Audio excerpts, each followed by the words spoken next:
Hi everyone, today I'll show you how to create a smooth sliding text animation in DaVinci Resolve.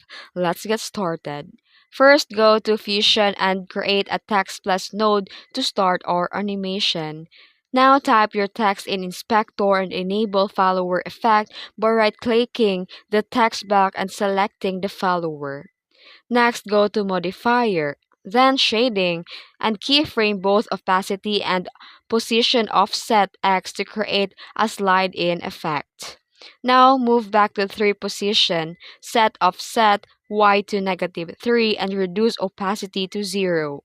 Then after that, to control the text animation order, go to Timing and select left to right and set the delay to 2.0 for a smooth effect.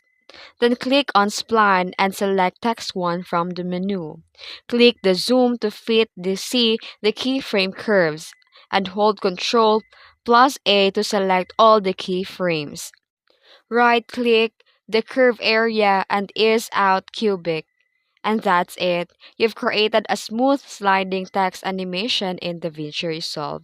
If you found this tutorial helpful, don't forget to like and subscribe for more tips. Thanks for watching.